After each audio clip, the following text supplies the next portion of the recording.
তো আগের দিন আমরা হচ্ছে এটা ফরাসি বিপ্লবটা পড়েছিলাম, তারপরে হচ্ছে কিছু এমসিকিউ আমরা ডিসকাশন করছিলাম, তাই তো 20টা মতো আমাদের হয়েছিল। তো আজকে আমরা তারপর থেকে ডিসকাস করব।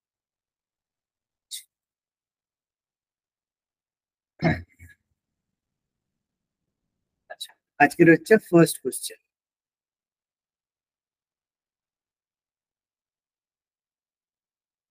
কি বলেছে, একই ব্যক্তির হাতে সরকারের আইন শাসন এবং বিচার বিভাগের দায়িত্ব থাকলে ব্যক্তি স্বাধীনতা ধ্বংস হবে, মানে যেটাকে আমরা ডিক্টেটরশিপ বলি। এটা হচ্ছে কার ধারণা ছিল? শাসন আইন আর বিচারে যদি একজনের হাতেই দায়িত্ব থাকে তাহলে মানে ব্যক্তি স্বাধীনতা ধ্বংস হবে। কে বলো? ভুল বলো না, অসুবিধা নেই, ভুল বলো। এটা কোনটা মনে হচ্ছে বলো। মন্তেস্কু। মন্তেস্কু। Very good. এটা হচ্ছে মন্তেস্কু স্টেটমেন্ট ছিল। আচ্ছা, ভলতেয়ারের লেখা গ্রন্থ গ্রন্থ বই।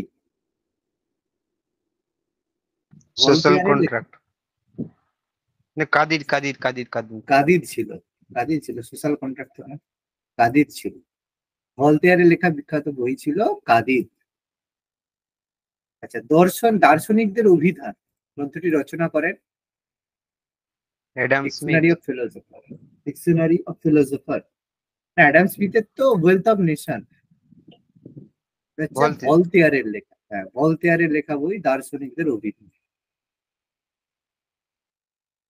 আচ্ছা, নেক্সট, ফরাসি বিপ্লবের জনক বলা হয় কাকে? রুশোকে। ফরাসি বিপ্লবের জনক বলা হয় রুশোকে। ভেরি গুড, অবশ্যই রুশোকেই বলা হয়। ফাদার অফ ফ্রেঞ্চ রেভলিউশন, ফরাসি বিপ্লবের জনক বলা হয় রুশোকে। আচ্ছা, সোশ্যাল কন্ট্রাক্ট ফেমাস বই, রুশো। রুশোর লেখা বই, বিখ্যাত বই সোশ্যাল কন্ট্রাক্ট বা সামাজিক চুক্তি। আচ্ছা, অসাম্যের সূত্রপাত, রুশো। এটা হচ্ছে রুশো। রুশো অসাম্য বলতে সেই সময় সমাজে তো আমরা জানি গরিব বড় লোকদের যে সূত্রপাত। দ্য ওয়েলথ অফ নেশন এক্ষুনি বলেই দিয়েছি।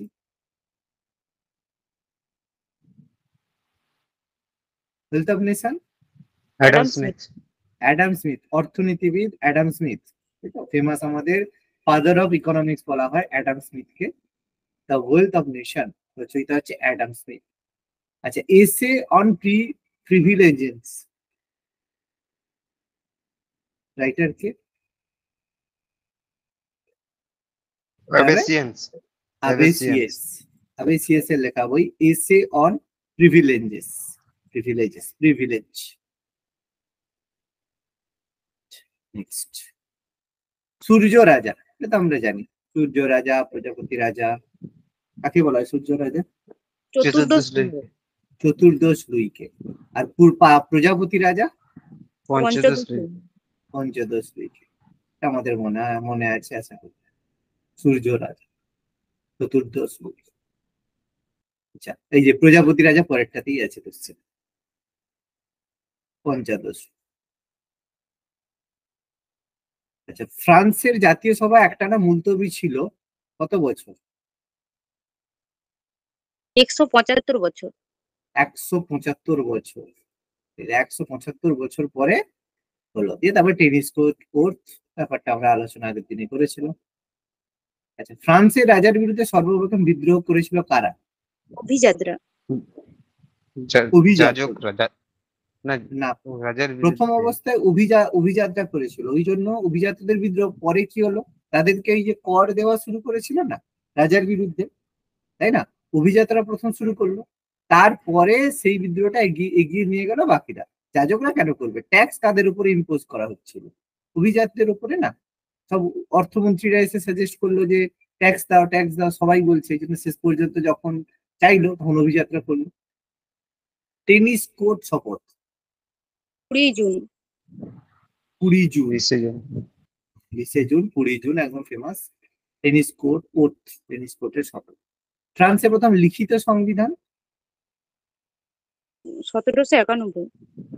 1791, 1791 ফ্রান্সের প্রথম লিখিত সংবিধান।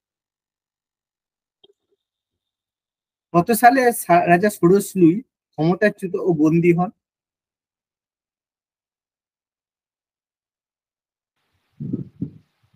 1791-তে।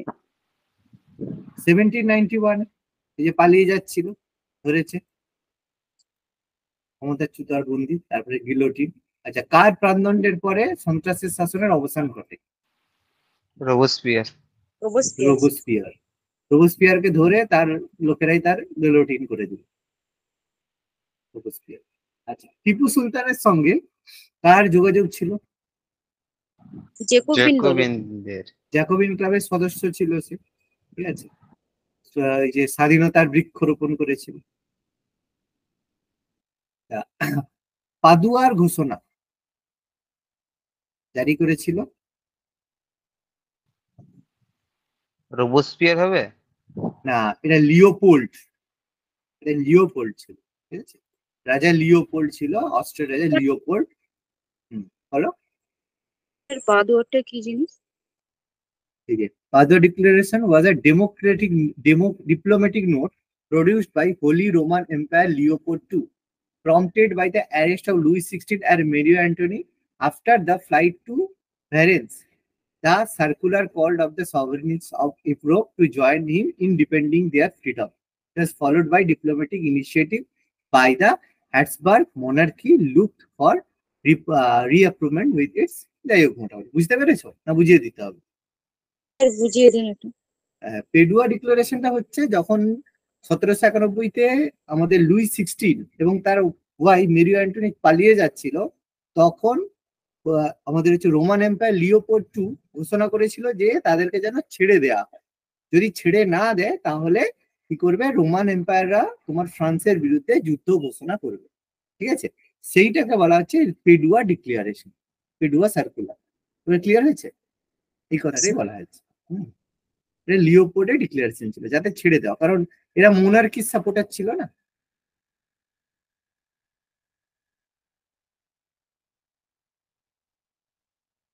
আমাদের লিওপোল্ড। আচ্ছা, বিপ্লবের আগে ড্যাশ বিশেষ অধিকারকে বলা হতো দ্য লিড অফ জাস্টিস। বিপ্লবের আগে কিসের অধিকারকে বলা হতো লিড অফ জাস্টিস? অভিজাতদের। না, রাজা, ঠিক আছে। রাজার বিশেষ অধিকার থাকতো, তাকে বলা হতো লিড অফ জাস্টিস।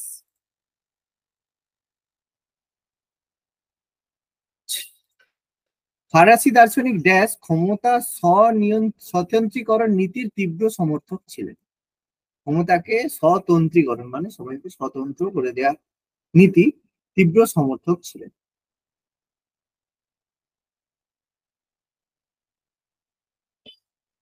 পারবে? ক্ষমতা স্বতন্ত্রীকরণ অ্যান্সার হবে মন্তেস্কু। মন্তেস্কু, ঠিক আছে। মন্তেস্কু চেয়েছিলেন যে ক্ষমতা স্বতন্ত্রীকরণ করা হচ্ছে। কে বলেছেন যে একতা চুক্তির মাধ্যমে জনতার হাতে ক্ষমতা তুলে দেয়? একটা চুক্তির মাধ্যমে জনতা রাজার হাতে ক্ষমতা তুলে দেয়। রুশো হবে। এটা হচ্ছে রুশো, ঠিক আছে। রুশো বলেছে যে চুক্তির মাধ্যমে জনতা রাজার হাতে ক্ষমতা তুলে দেয়। Very good. আচ্ছা, ড্যাশ ক্যাথলিক গির্জাকে বিশেষ অধিকার প্রাপ্ত উৎপাত বলেছেন। গির্জার যে এক্সট্রা পাওয়ার, এটাকে বিশেষ অধিকার প্রাপ্ত উৎপাত বলেছেন কি? ভলতেয়ার। ভলতেয়ার বলেছেন বিশেষ অধিকার প্রাপ্ত উৎপাত। আচ্ছা, ফিজিওক্র্যাট মতবাদের প্রবক্তা। Famous question.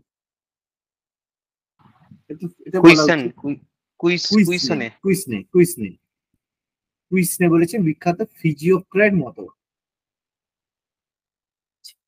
Friend of the people পত্রিকার সম্পাদক? Friend of the people Jean Paul Marat. Jean Paul Marat, friend of the people. আচ্ছা, ফরাসি জনগণ ড্যাশ কাদের অর্থলোলুপ নেকড়ে বলেছেন? বলা আছে সুন্দর। বলা উচিত। ইন্টেন্ডেন্টদের। হ্যাঁ, ইন্টেন্ডেন্ট, যারা হচ্ছে কি করতো, ট্যাক্স আদায় করতো, তাই তো, নিজেরা এক্সট্রা ট্যাক্স আদায় করতো। ওই জন্য অর্থ লোলুপ নেকড়ে বলেছে, নোটসে সুন্দর দেওয়া ছিল। আচ্ছা, ষোড়শ লুই কত খ্রিস্টাব্দে নতুন বিচারালয় স্থাপন করে?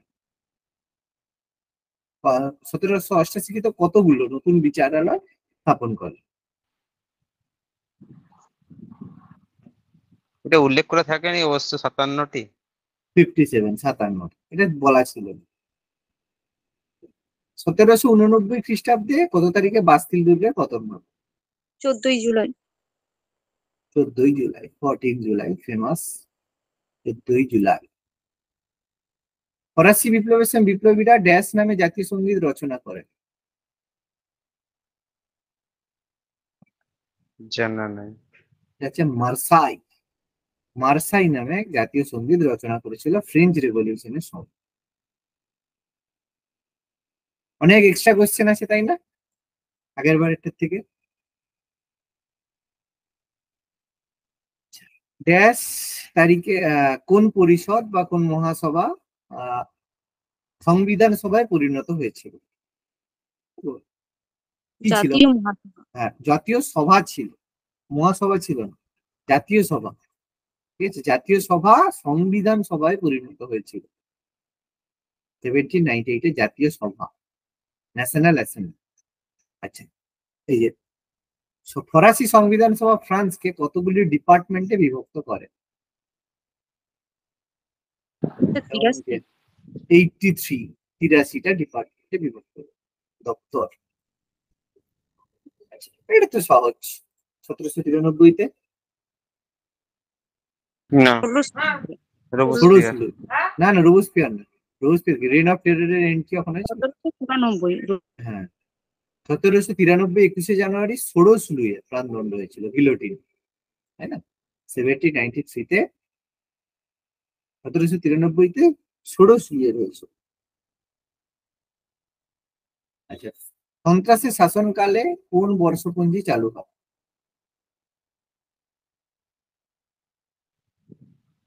প্রজাতান্ত্রিক। প্রজাতান্ত্রিক বা রিপাবলিক, রিপাবলিক ক্যালেন্ডার, এটা তো বলা উচিত। রাজার পলায়নের পর রাজাকে বন্দি করা হয়, তার প্রসাদের নাম টুইটালি কি ছিল? টুইটাল টুইলারি প্রসাদ, টুইলারি, টুইলারি, টুইলারি প্রসাদ। ফ্রান্সে প্রথম কি চালু হয় 1792-তে? প্রজাতন্ত্র। প্রজাতন্ত্র, রিপাবলিক। আচ্ছা, জাতীয় মহাসভা ওজন ও পরিমাপ পদ্ধতি সংস্কার করে কোন পদ্ধতি চালু করে? এটা থাকেনি যদি এটা মেট্রিক হবে। মেট্রিক পদ্ধতি, একদম, এটা ছিল না, এটা মেট্রিক পদ্ধতি, মেট্রিক পদ্ধতি। আচ্ছা, নেপোলিয়ান কোন শক্তির অবরোধ থেকে তুলো বন্দর পুনরুদ্ধার করে? নেপোলিয়ানটা ইংল্যান্ড। পড়েছো? পড়েছো না? ইংল্যান্ড। হ্যাঁ, নেপোলিয়ানটা পড়েছো?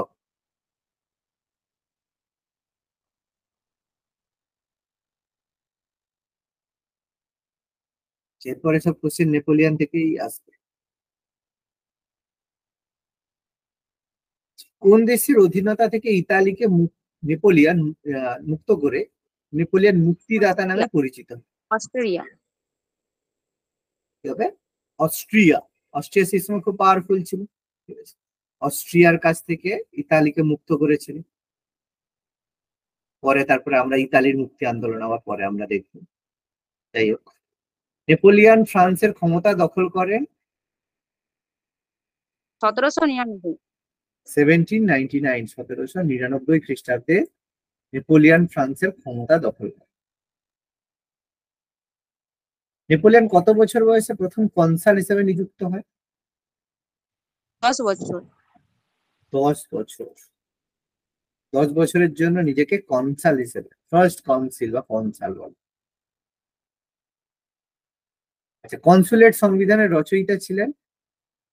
নেপোলিয়ন। রচয়িতা ছিলেন নেপোলিয়ান। কি ছিল সংবিধান রচনা? নেপোলিয়ান তো রচয়িতা ছিল। অ্যাবেসিয়াস ছিল, মনে করো, অ্যাবেসিয়াস কনসুলেট সংবিধানের রচয়িতা ছিল। নেপোলিয়ানের নিজেকে ফার্স্ট কনসুলেট ঘোষণা করেছে। ফরাসি জাতির সম্রাট উপাধি গ্রহণ করে 1804 1804 1804 খ্রিস্টাব্দে নেপোলিয়ন নিজেকে ফরাসি জাতির সম্রাট ঘোষণা করে। বললো নিজের ফরাসি বিপ্লবের সন্তান বলেছিল নেপোলিয়ন নিজেকে, তারপর সেই আবার নিজেকে সেই রাজা ঘোষণা করলো। নেপোলিয়ন সমগ্র ফ্রান্সকে কতগুলো প্রদেশে বিভক্ত করেছিল? 83 83টি। 83টা প্রদেশে বিভক্ত করেছিল। আচ্ছা, শাসন সংস্কারের ক্ষেত্রে নেপোলিয়নের সবচেয়ে উল্লেখযোগ্য কীর্তি আইন সংবিধান প্রবর্তন। আইন সংহিতা প্রবর্তন। আইন সংহিতা প্রবর্তন। ফরাসি বিপ্লবের অগ্নিময় তরবারি রোবোস্পিয়ার। রোবোস্পিয়ার কি করে? ফ্রেঞ্চ রিভলিউশনের অগ্নিময় তরবারি বলা হয় নেপোলিয়ন। রোবোস্পিয়ার নয় বাবা, নেপোলিয়ন। হ্যাঁ, ম্যারেঙ্গা বা উলুম্বা হোহেনলিন্ডের যুদ্ধে ফ্রান্সের কাছে পরাজিত হয়। অস্ট্রিয়া। অস্ট্রিয়া। এটা তো পারবে। নেপোলিয়ন সাম্রাজ্য চূড়ান্ত সীমায় উপনীত হয়। ওই অপশন দিয়েছে। হ্যাঁ, কি হবে? টিলজিট, ব্যাটেল অফ ট্রিটি অফ টিলজিট।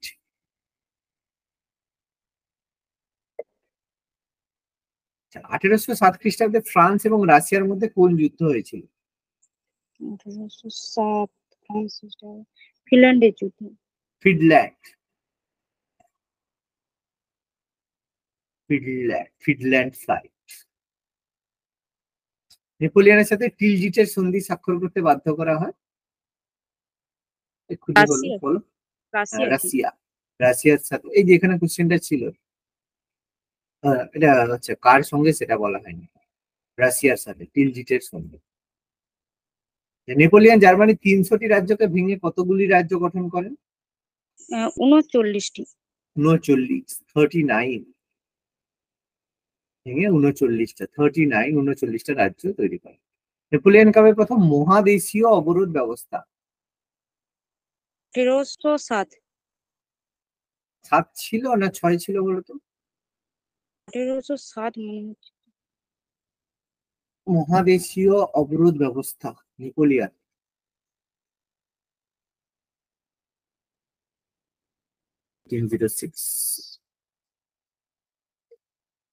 কোন দেশের বিরুদ্ধে?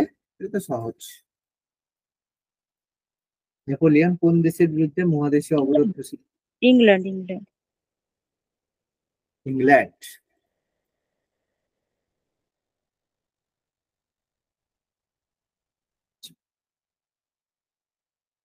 আচ্ছা, বার্লিন ডিক্রি জারি করে নেপোলিয়ন।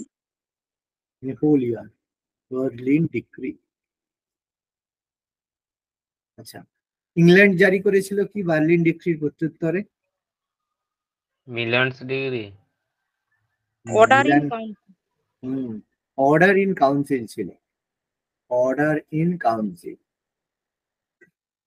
বার্লিন ডিক্রির প্রত্যুত্তরে ইংল্যান্ড জারি করেছিল অর্ডার ইন কাউন্সিল।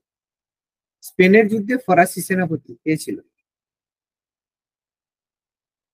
নেলসন। না, নেলসন কি ছিল? ফ্রেঞ্চ সেনাপতি দুপে ছিল।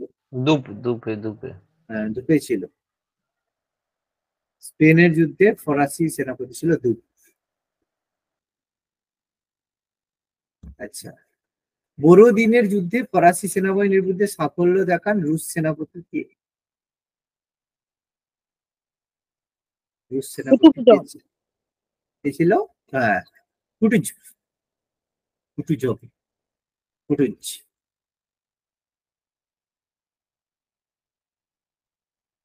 নেপোলিয়নের সর্বশেষ উল্লেখযোগ্য যুদ্ধ?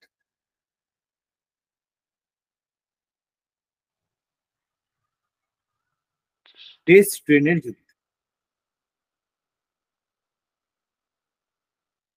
কোন যুদ্ধ জাতিসমূহের যুদ্ধ নামে পরিচিত? ওয়াটারলুর যুদ্ধ। Option A sir, option A. Option A লাইপজিগের যুদ্ধ।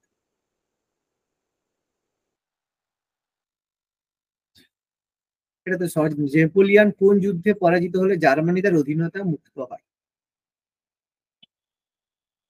এইটাই তো, এটাই তো মেন ছিল না, এই যুদ্ধটাই তো ছিল জার্মানি।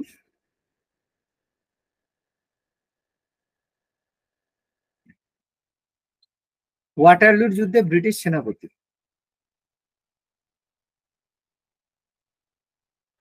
কে ছিল? Duke of C, Wellington. Option C. Duke of Wellington, very good. Duke of Wellington. নেপোলিয়নের মৃত্যু হয় 5ই মে কত তারিখে? 1821। আর 1821, 1821 নেপোলিয়নের মৃত্যু। নেপোলিয়ন মাত্র 17 বছর বয়সে ফরাসি গোলন্দাজ বাহিনীর কোন পদে যোগদান করেছিল? Sub lieutenant. সাব লেফটেন্যান্ট পদ।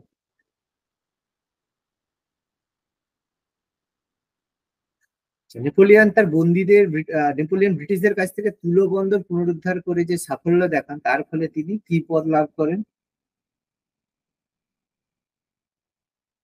Major. Major brigadier general. General.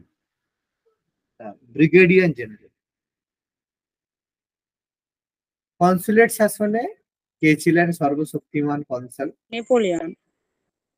Napoleon first consul করেছিল। যাবজ্জীবন কনসাল নিযুক্ত হন 1802। 1802, 1802। ইউরোপের মুক্তিদাতা? Napoleon sir. নেপোলিয়নকেই বলা হবে। ইউরোপের জাতীয়তাবাদের শত্রু? নেপোলিয়ন। নেপোলিয়ন। কোন নেপোলিয়নের বিধির সংখ্যা কতগুলো ছিল? 22, 27। 22, 87, 2287। নেপোলিয়ন কোন মিউজিয়াম স্থাপন প্রতিষ্ঠা করেন? লেভুর। লাভুর। লেভুর আর কি। লাভুর, লাভুর মিউজিয়াম। নীল নদের যুদ্ধ বা ব্যাটেল অফ ট্রাফালগারের যুদ্ধে পরাজিত হয়, ফ্রান্স পরাজিত হয় কার হাতে? অস্ট্রিয়ার কাছে। ইংল্যান্ড। ইংল্যান্ড। ইংল্যান্ডের কাছে। অথচ এই যুদ্ধে হেরে যাওয়ার পরে ফ্রান্সে যখন সবাই বাকি সেনাবাহিনী হেরে পৌঁছালো, তখন একদম চিয়ার করা হলো, মানে একদম, মানে কি বলতো, মানে এত নেপোলিয়ন এমন ছিল, যাই হোক, মানে লোকে জানলোই না কি হয়েছে অ্যাকচুয়াল ঘটনা। নেপোলিয়ন ড্যাশের বিরুদ্ধে বার্লিন, মিলান বা ফন্টেন ব্লু ডিক্রি জারি করেন? England sir. ইংল্যান্ডের বিরুদ্ধে। আচ্ছা, ড্যাশ মহাদেশীয় ব্যবস্থা মানতে অস্বীকার করে নেপোলিয়ন তাকে বন্দি করে? আচ্ছা, option আছে।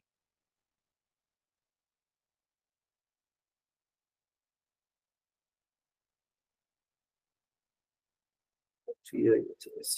কি হবে বলো তো? স্পেনের রাজা। রাশিয়ার জার। পর্তুগালের রাজা। Portugal, Portugal. পর্তুগালের রাজা মহাদেশীয়, ওই যে পর্তুগালে নিজেদের বসানোর জন্য চলছিল স্পেনে, তাই জন্য না। নেপোলিয়ন ড্যাশের ভিতর থেকে সেনাবাহিনী পাঠিয়ে পর্তুগালের মহাদেশীয় ব্যবস্থা কার্যকর করেন?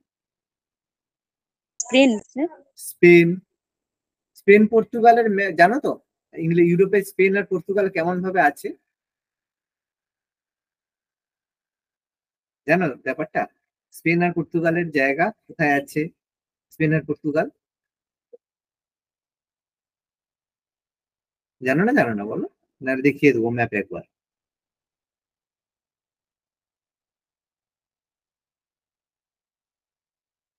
স্পেন আর পর্তুগালের মধ্যে কোন দেশ আছে? কোন দেশ দুজনের সাথে বর্ডার শেয়ার করে, জানো না?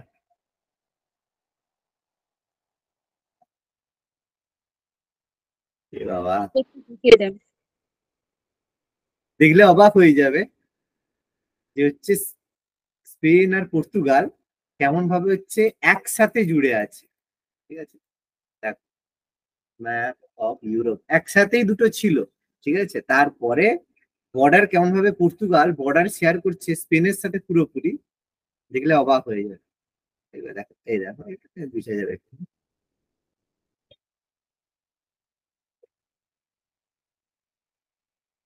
সুইজারল্যান্ড,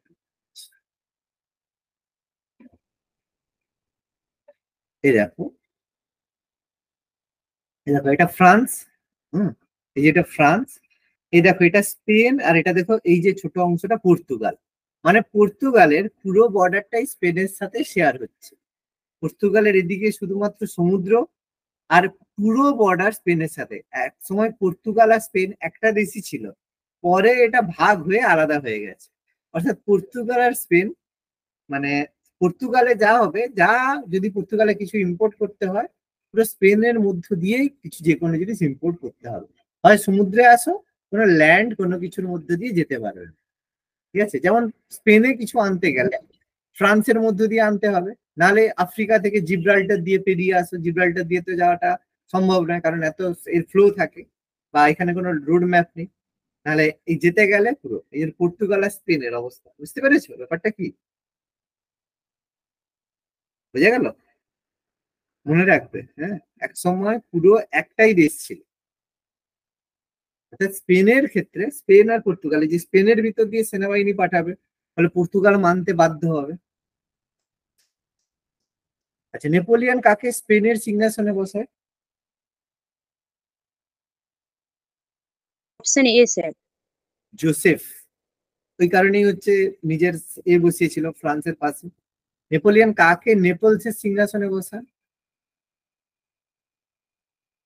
নেপলসের সিংহাসনে কি হবে? নেপলসে ছিল মুরাট। স্যার মুরাট কি, ওনার কি হন? মুরাট হচ্ছে রিলে একটা হচ্ছে তোমার সম্পর্কে, ওরই রাজ পরিবারের কেউ একজন সদস্য ছিল মুরাট।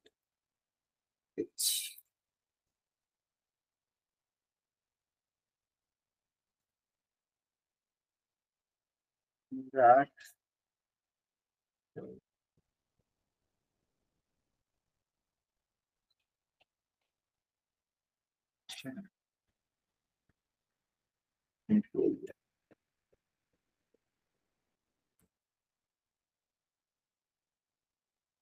এই যে ব্রাদার ইন ল, ঠিক আছে,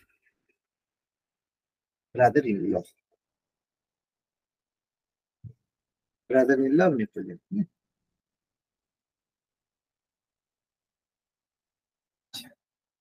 ড্যাশের বিরুদ্ধে চতুর্থ শক্তিজোট গড়ে তোলে? ফ্রান্সের বিরুদ্ধে। ফ্রান্স, ফ্রান্সের বিরুদ্ধে গঠিত হয় চতুর্থ শক্তিজোট। কোন জ্বরের প্রভাবে রাশিয়ার প্রচুর ফরাসি সেনার মৃত্যু হয়? ম্যালেরিয়া। ম্যালেরিয়া কি না, ম্যালেরিয়া না, typhus, typhus.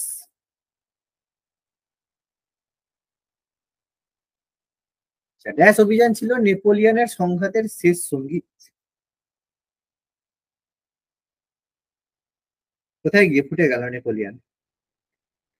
Obviously Moscow, Russia না? রাশিয়া গিয়েই তো পুরো যাকে বলা হয় শেষ করে দিল, মস্কো অভিযান। আচ্ছা, প্রুশিয়ার বিরুদ্ধে প্রুশিয়ার নেতৃত্বে নেপোলিয়নের বিরুদ্ধে জাতীয়তাবাদী আন্দোলন শুরু হয়েছিল কোথায়?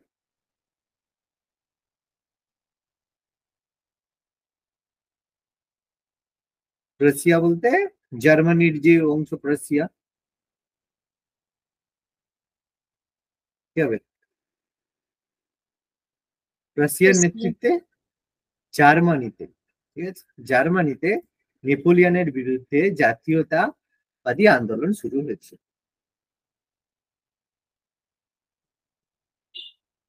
জাতিসংঘের যুদ্ধে ইউরোপের কতগুলি দেশ নেপোলিয়নের বিরুদ্ধে যুদ্ধে অংশ নিয়েছিল? 13টি। 13টি দেশ, ইউরোপের 13টি দেশ নেপোলিয়নের বিরুদ্ধে যুদ্ধে অংশ নিয়েছে।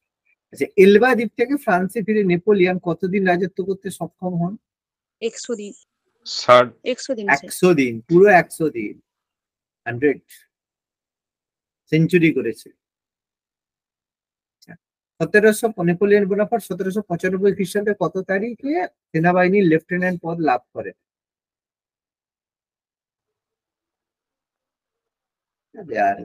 5 অক্টোবর।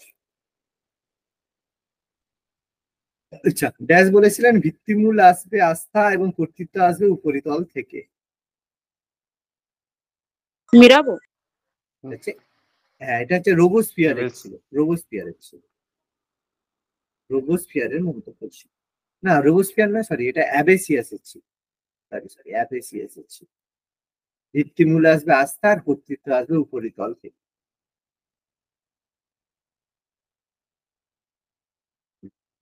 আচ্ছা, কনসুলেটের শাসনে আইন পরিষদের কক্ষ কটি ভাগে বিভক্ত ছিল? 2টি। 2টি ছিল না? 4টা কাউন্সিল ছিল না?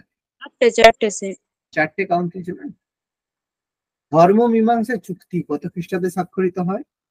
1801 খ্রিস্টাব্দে। 1801, 1801। নেপোলিয়ন কর্তৃক প্রতিষ্ঠিত আবাসিক বিদ্যালয়ের সংখ্যা? 29টি মনে হচ্ছে। 29, 2019, 29টা। এইডস কর্তৃক পরিচিত ছিল কি নামে? AIDS। আবগারি শুল্ক। হ্যাঁ, না, এটা আবগারি ছিল না, লবণকর ছিল। না, সরি, না না, আবগারি ছিল, আবগারি শুল্ক ছিল। এক্সাইজ ডিউটি ছিল, আবগারি শুল্ক ছিল, ঠিক। আচ্ছা, ফ্রান্সে সমাজতন্ত্রের বিলুপ্তি ঘোষণা হয়, সামন্ততন্ত্রের বিলুপ্তি ঘোষণা হয় 4 আগস্ট হবে তো স্যার। 4 আগস্ট হবে, 4th অগস্ট।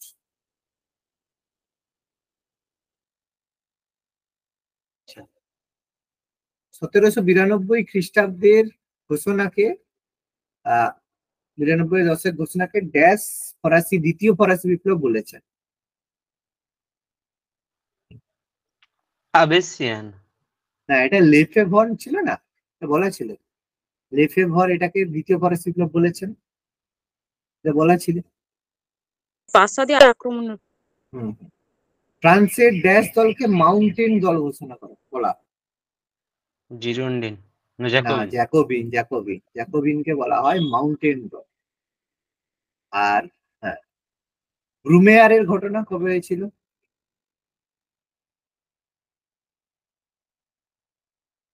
1799 18 ফেব্রুয়ারি। ফেব্রুয়ারি, এখানে ব্রুমেয়ার করে দিচ্ছে আর কি, যাই হোক, ফেব্রুয়ারি।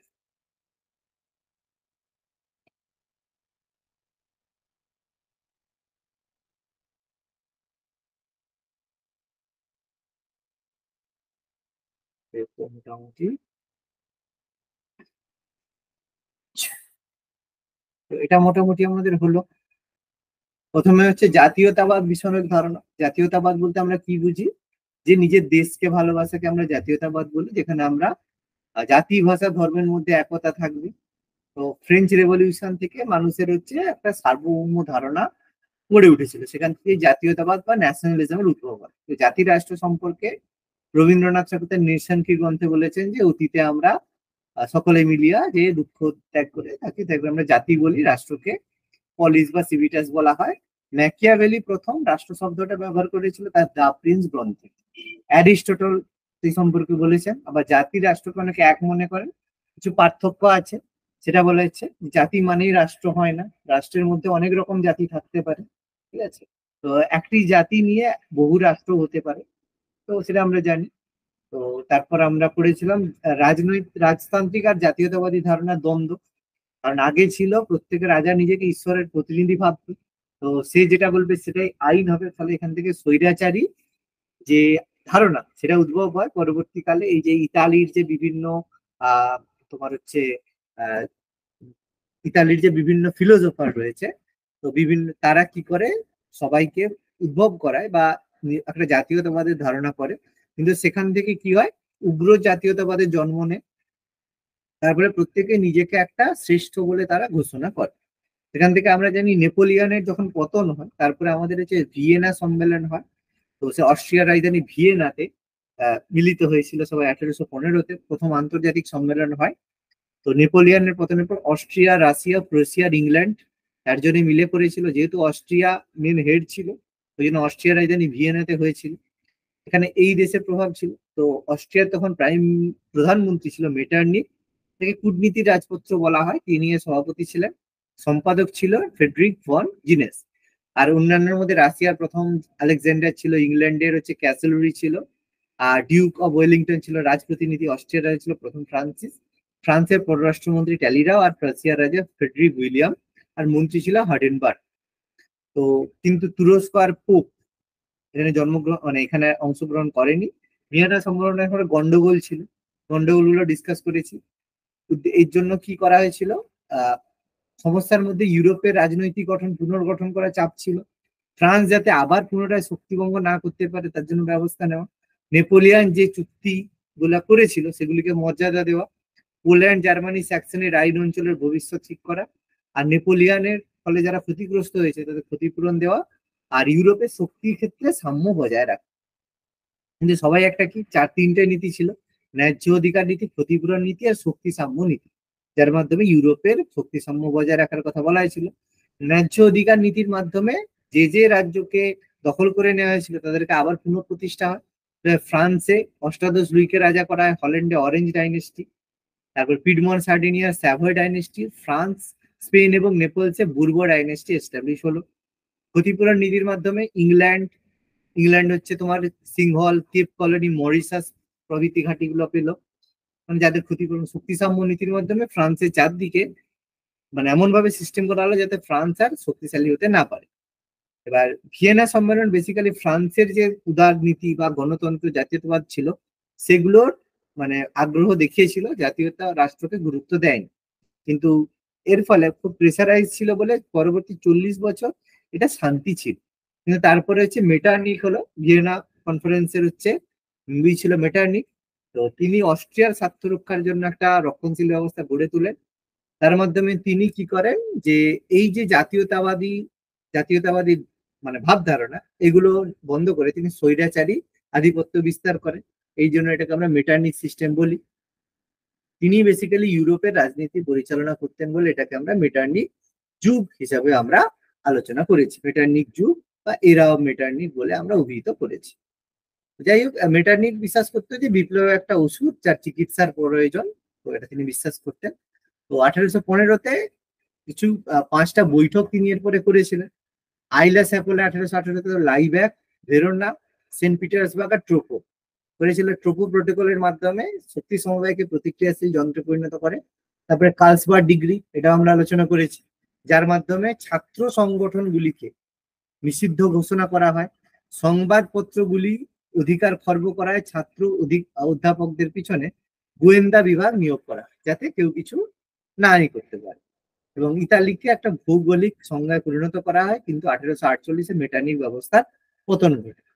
তারপরে আমরা জুলাই বিপ্লব আলোচনা করেছি ভিয়েনা সম্মেলনে। ন্যায্য নীতির বলে অষ্টাদশ সিংহাসনে বসে। তো তিনি বেসিক্যালি নির্বাচনীমূলক আইনসভা, ব্যক্তি স্বাধীনতা এগুলোর অধিকার স্বীকৃতি দিয়েছিলেন। কিন্তু তিনি রাজতন্ত্রের নিয়মতান্ত্রিক রাজতরণের পরীক্ষা নিরীক্ষা শুরু করেছিলেন, মোটামুটি শান্ত থাকলেও অষ্টাদশ লুইয়ের মৃত্যুর পরে যখন ডিউক অফ আর্টিয়াস বা দশম চার্লস বসলো, তিনি উগ্র রাজতন্ত্রের সমর্থক ছিলেন বলে পুরনো রাজতন্ত্র ফিরিয়ে আনতে চেষ্টা করেন। তো তিনি বেসিক্যালি মধ্যপন্থা ত্যাগ করেন, তার স্বৈরাচারী শাসন তৈরি করেন। তিনি তার যে প্রধানমন্ত্রী ম্যাটিগানকে পদচ্যুত করে পলিগ্যানকে প্রধানমন্ত্রী হিসেবে অ্যাপয়েন্ট করেন। তো দশম চার্লস এরপরে অষ্টাদশ লুইয়ের শাসনতান্ত্রিক সনদ বাতিল করে আর পলিগ্যানও 4টা অর্ডিন্যান্স জারি করে জনগণের অধিকারকে সংকুচিত করার চেষ্টা করে, ফলে বিপ্লব হয়। এরপর এডলফ থিয়ার্সের নেতৃত্বে 28 জুলাই প্যারিস দখল হয়। 30 জুলাই দশম চার্লসকে সিংহাসনচ্যুত করে ডিউক অফ ফিলিপকে ফ্রান্সের রাজা ঘোষণা করা হয়, যেটা জুলাই বিপ্লব নামে পরিচিত। আর আমাদের রাজা রামমোহন রায় আমেরিকার স্বাধীনতা সংগ্রাম আর ফরাসি বিপ্লব আর এই 1830-এ জুলাই বিপ্লবে তিনি অভিভূত হয়ে তার যে ফার্সি পত্রিকাতে জুলাই বিপ্লব সম্পর্কে বিশেষ প্রবন্ধ প্রকাশ করেন। তারপরে আমরা ফেব্রুয়ারি বিপ্লব 1848 হলো লুই ফিলিপ সিংহাসনে বসে একটা ধর্মনিরপেক্ষ সরকার গঠনের উদ্যোগ নেয়।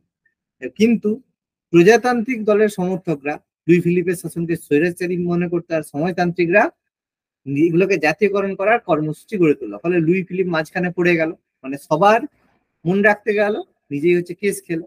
লুই ফিলিপ ফলে শ্রমিক বিক্ষোভ হয়, সব জায়গাতে ঘাটতি হয়, লুই ফিলিপ সব দিক থেকে সমস্যার মধ্যে পড়েছিল। এবার লুই ফিলিপ এগুলো করতে ব্যর্থ হয় বেলজিয়ামের স্বাধীনতা যুদ্ধে বা সবে। এবার 1840-এ ফ্রান্সকে বাদ দিয়ে লন্ডন কনভেনশনে যখন অনুষ্ঠান হয়, ফ্রান্সের সম্মানে হয়। এবার সাধারণ মানুষ এরকম দুর্বল রাজাকে দেখে তারা খুশি হয়নি, তো এই জন্য তারা লুই ফিলিপের বিরুদ্ধে অসন্তোষ প্রকাশ করে। ফলে এগিয়ে আসে থিয়ার্স, লা মার্টিন, লুই ব্যাংক, এরা বিদ্রোহ গুলা করে এবং 1848-এ লুইয়ের বিরুদ্ধে ভোজ সভায় মিলিত হওয়ার পরিকল্পনা করে। আর গিজো, লুইসের প্রধানমন্ত্রী ছিল গিজো, তিনি এইটাকে দানবীয় ভোজন সভা বলে ব্যঙ্গ করে নিষেধাজ্ঞা করেন। ফলে গিজোর বাসভবনের সামনে বিক্ষোভ দেখা দিলে তার রক্ষীদের গুলিতে 23 জন নিহত, 30 জন আহত হয়। তখন তোমার হচ্ছে 23শে ফেব্রুয়ারি সশস্ত্র বিপ্লব হয়, আর লুই ফিলিপকে 24শে ফেব্রুয়ারি ইংল্যান্ডে আশ্রয় নিতে হয়। ফলে ফ্রান্সে 1830-এ জুলাই রাজতন্ত্রের অবসান ঘটে।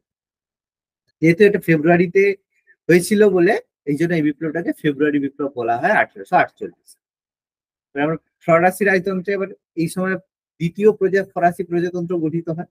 এর আগে 1772-এ প্রথম প্রজাতন্ত্র ঘোষণা হয়েছিল। আর লুই ব্রাঙ্কের নেতৃত্বে অস্থায়ী প্রজাতন্ত্রের প্রথম রাষ্ট্রপতি হয় লা মার্টিন। প্রথম সার্বজনীন ভোটাধিকারের ভিত্তিতে আইনসভা গঠিত হয়। নেপোলিয়ান তোমার হচ্ছে প্রথম রাষ্ট্রপতি নিযুক্ত হয়। এটা 1852 পর্যন্ত এটা স্থায়ী ছিল এবং লুই নেপোলিয়ান দ্বিতীয় ফরাসির সাম্রাজ্য গঠন করে এবং তৃতীয় নেপোলিয়ান উপাধি লাভ করে। লুই নেপোলিয়ান আর তৃতীয় নেপোলিয়ান একই ব্যক্তি।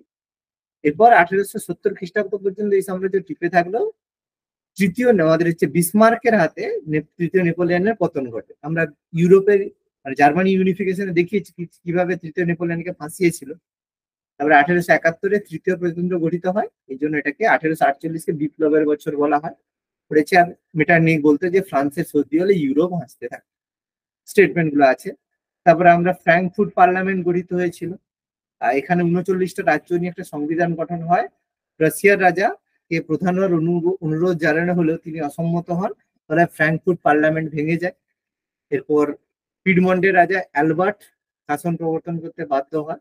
এগুলো আমাদের হয়েছে। তারপর এখানে ভিয়েনা থেকে শুরু করে মেটারনিক ব্যবস্থা করুন। তারপরে ইতালির ইউনিফিকেশন আমরা পড়েছি। তো নেপোলিয়ানের জয়ের ফলে ইতালিতে দেশ ছিল না, পোপের শাসন ছিল। নেপোলিয়ান জয় করে ফরাসি সাম্রাজ্যের অন্তর্ভুক্ত করেন। এবার ম্যাথসিনির কিছু মতামত আছে। এই যে জায়গাটা দেখেছিলাম ইতালির, প্রথমে এই জায়গাটা পিডমন্ট ছিল, এই জায়গাটা হচ্ছে মাঝখানের এই জায়গাটা পারমা ছিল, এটা লম্বার্ডি ছিল, এটা ভেনিস ছিল, এটা হচ্ছে টুসাঙ্কি ছিল, এটা হচ্ছে মড্রিনা ছিল, এটা প্যাপেল স্ট্রিট ছিল, এটা নেপেলস ছিল, এটা সিসিলি ছিল, এটা সার্ডিনিয়া ছিল। উত্তর ইতালিতে ভেনিস আর লম্বার্ডি। প্রথমে হচ্ছে এই যে লম্বার্ডি আর ভেনিস, এটা অস্ট্রিয়ার আন্ডারে ছিল। আর হচ্ছে তোমার ভিয়েনা সম্মেলনের ফলে এই দুটো অস্ট্রিয়ার হাতে যায়। আর তোমার এই যে পারমা, মডিনিয়া, টিউসানি, এগুলো মানে পরোক্ষভাবে অস্ট্রিয়ার আন্ডারে ছিল। আর নেপলস আর সিসিলি ফ্রান্সের আন্ডারে ছিল, ফ্রান্স এদিকটায় ফ্রান্স আছে, এগুলো এর আন্ডারে ছিল। ফলে এবার এইগুলোকে বের করার জন্য কি হয়, প্যাপেল স্ট্রিট, ফরাসি যে প্যাপেল স্ট্রিট মাঝখানে এটা পোপের আন্ডারে ছিল। তো এখান থেকে কি হয় যে আমরা দেখেছি এখানে আমাদের হচ্ছে এগিয়ে আসে কে, এখান থেকে আমাদের হচ্ছে এই যে প্রথমে হচ্ছে এই জায়গায় এগিয়ে আসে যে ক্যাভোর, ম্যাথসিনি, গ্যারিবল্ডি। তো ঐক্যবদ্ধের পেছনে এরা ছিল। তো প্রথমে হচ্ছে ক্যাভোর ছিল, ক্যাভোরি মেনলি কার্বোনারি দল গঠিত হয়েছিল, সেটা আমরা পড়েছি। তারপর প্রথমে এগুলো আমরা ছিলাম, প্রথমে কার্বোনারি দল ব্যর্থ হওয়ার পরে ম্যাথসিনি নেতৃত্ব দিয়েছিল। কার্বোনারি দল মানে ফেল করলেও তারা ম্যাথসিনি, ইয়ং ইতালি পত্রিকা, এগুলো আমরা পড়েছি, ইউনিফিকেশনটা পড়েছি। আর তারপরে ম্যাথসিনির তোমার ভাবশিষ্য ছিল গ্যারিবল্ডি। মেনলি ইউনিফিকেশনে এগিয়ে এসেছিল আমাদের এই যে শর্ট ইন্ডিয়ান অন্তর্ভুক্ত, এগুলো আমরা যে ক্যাভুর মেনলি কি করেছিল, রাশিয়াকে পরাজিত করে সমর্থন লাভ করেছিল। তারপর সার্ডিনিয়ার রাজকুমারীর সাথে নেপোলিয়নের বিবাহ, এগুলো আমরা পড়েছি। ক্যাভুর তিনটেই এগুলো আমি আগে পড়িয়েছিলাম, তো ভিডিওটা আছে, একটু দেখবে। আমি পরপর ডিসকাস গুলো করেছিলাম কিভাবে ইউনিফিকেশন করে। ঠিক আছে, এগুলো তারপরে আমরা এখান থেকে দেখেছিলাম কিভাবে যে লাস্ট ক্যাবুরের মৃত্যুর পরে আমাদের যে তৃতীয় নেপোলিয়ান, ঠিক আছে, তৃতীয় এই ভিক্টর ইমানুয়েল, তিনি কি করেন, রোম দখল করেন, কিন্তু এখান থেকে ভ্যাটিকান সিটি, এই জন্য আজকালকার দিনে ভ্যাটিকান সিটি সবচেয়ে ছোট দেশ, কিন্তু ইতালির মধ্যে সেটা আছে, ডিসকাস করেছি। তারপর হচ্ছে জার্মানির ইউনিফিকেশন, কিভাবে কনফেডারেশন অফ রাইন গঠন করে সেখান থেকে মানে আমাদের হচ্ছে আমাদের হচ্ছে কি বলে হ্যাঁ আমাদের হচ্ছে বিসমার্ক, তারপরে কিভাবে ধীরে ধীরে জার্মানিকে ইউনিফিকেশন করেছিল, পুরো জায়গাগুলো আমরা ডিসকাস করেছি কোন কোন জায়গাগুলো ছিল। এই যে অস্ট্রিয়ার হচ্ছে এই যে এই সুইস, তারপরে স্যাক্সনি, ক্রোশিয়া, এগুলো আমরা ডিসকাস করেছি। বিসমার্কের ব্লাড এন্ড আয়রন পলিসি, এগুলো আমরা ডিসকাস করেছি। টোটাল আছে আমাদের এটা পুরো ম্যাপ সহ, তোমাদের ম্যাপও দেওয়া আছে, পুরোটা আছে লিওপোল্ড, তারপরে আস্তে আস্তে কিভাবে ঘটনা করে আমরা ডিসকাস করেছি। ঠিক আছে, তাহলে পুরোটা মোটামুটি এই এতটা পর্যন্ত পড়বে। এটা থেকে পরের দিন আমরা 100+ এমসিকিউ আমরা ডিসকাস করবো। ঠিক আছে, ওকে, ক্লিয়ার তো? হ্যাঁ স্যার। এটা করবো।